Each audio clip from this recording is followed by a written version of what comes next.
Today we made something truly delicious. We made an apple pie pizza and then put a little bit of ice cream on it to make it a la mode and then put a little bit more of that applesauce on it. Let's show you how to make it.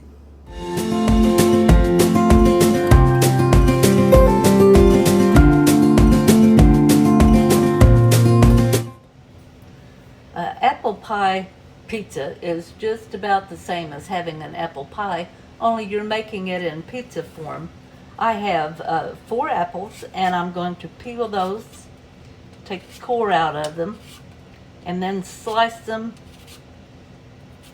as closely even as I can so that they're all going to cook about the same time.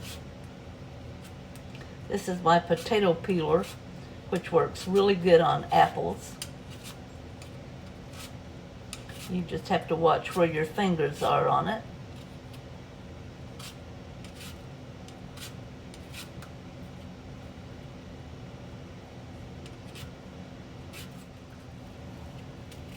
Kind of get that into force there with your apple. Peel off any peeling that you might have left. And we want to slice them to where that they're about a, I don't know, 1/4 of an inch on the thick side. And I'm going to slice all these up. The 4 apples, after I had sliced and peeled and taken the core out of, looks like I've got just about 4 cups of apples. Now we're going to cook those before we put them on our pizza. And the reason for that is the pizza dough is in the oven for such a short period of time, it would not allow the apples time to actually cook and soften up. So we're going to cook those down first. I've put in 2 cups of a spiced apple cider and 1/3 cup sugar.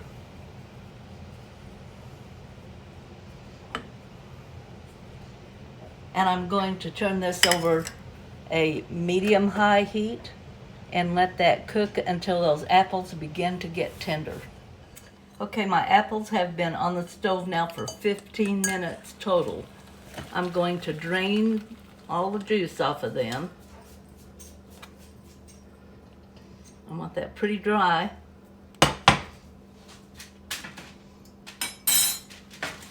I'm going to put the apples over here on just a piece of wax paper to set. And then here, the juice that I drained off of them, I'm going to pour that back into the pan.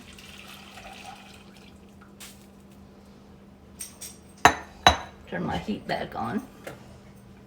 Okay, we have mixed our 2 tablespoonfuls of cornstarch in with 2 tablespoonfuls of cold water. We're adding that to our apple mixture.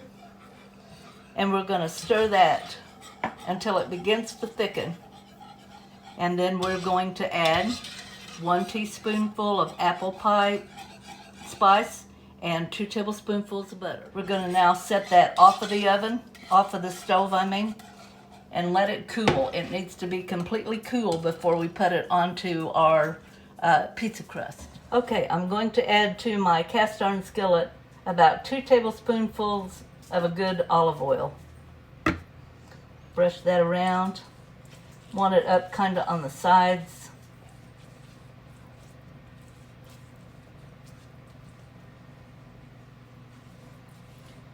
And this is what we're going to put our pizza dough in. Now this is half of a pizza dough that we had made earlier. And so we have taken it out of the refrigerator. You need to let it set at room temperature for, about 15 minutes. Make sure your counter is clean.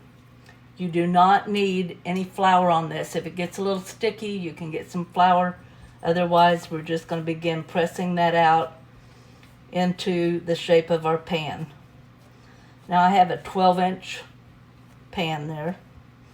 I want the pizza dough to be about, half an inch to an inch to where that it wouldn't quite go to the corners, because it will stretch out and will go in there just fine. And I'm just taking my hands and doing this.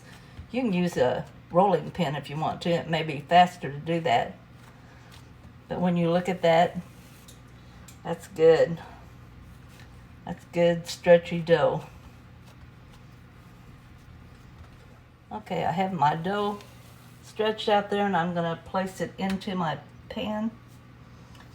Kind of situate a little bit, and here is where that you want to go ahead and get it on out to the edge of your pan.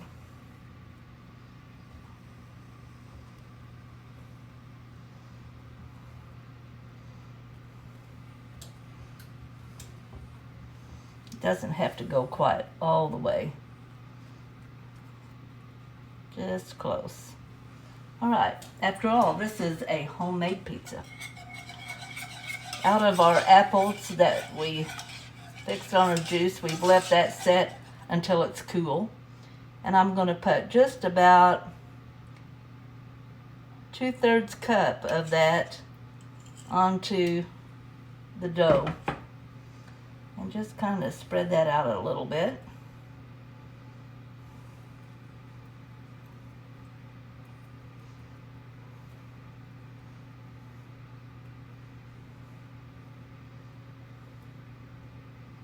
You don't need a whole lot on there, but I like putting enough to where that it kind of holds the apple in place. Then we're going to take our apples and we're going to start placing them on there. And of course we want it to be pretty, so we're going to just start placing it to where that it goes around, makes a nice little circle. Or you can do whatever you want to on yours. I'm doing this because this way everybody gets plenty of apple.